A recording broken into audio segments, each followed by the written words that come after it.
শুরু করিতেছি মহান আল্লাহর নামে, যিনি পরম করুণাময় এবং অত্যন্ত দয়ালু।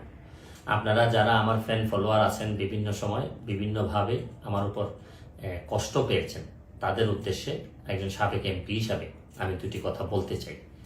আমি আপনাদের এই সংস্কার, কোটা সংস্কার যে আন্দোলন, এই আন্দোলনে বা বৈষম্য বিরোধী ছাত্র আন্দোলন, এই আন্দোলনে কোটা সংস্কারের জন্য আমি সবসময় আপনাদের সাথে ছিলাম এবং এটাতে যারা আহত নিহত হয়েছেন তাদের পক্ষেও, এই বিচারের পক্ষেও আমি ছিলাম। কিন্তু আমার ব্যর্থতা হচ্ছে কি, আমি আপনাদেরকে বুঝাইতে পারি নাই।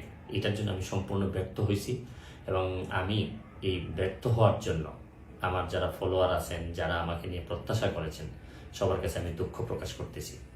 আমি আপনাদেরকে আরেকটি কথা বলতে চাই। এখন যে কাঠামোগত সংস্কার আপনারা চাচ্ছেন, দেখেন এই সংস্কারের জন্য আমি বহু বছর আগে থেকে কাজ করে যাচ্ছি।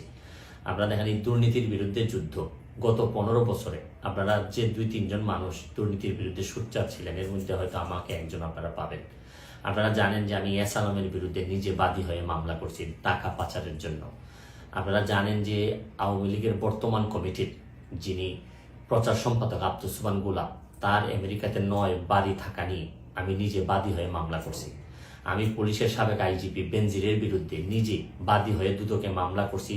মহান সংসদে আমি তার বিরুদ্ধে বক্তব্য দিছি। মতিউর যে কর কমিশনার মতিউরের বিরুদ্ধে আমি মামলা করছি। আমি সালাম মুর্শিদির বাড়ির নিয়ে মামলা করছি। আমি সালাউদ্দিন, কাজী সালাউদ্দিন যে ফুটবলের দুর্নীতি নিয়ে আমি কথা বলছি। ওসি মুয়াজ্জেমের বিরুদ্ধে আমি নিজে মামলা করছি, করে তার 8 বছরের সাজা হয়েছে ডিজিটাল নিরাপত্তা আইনে।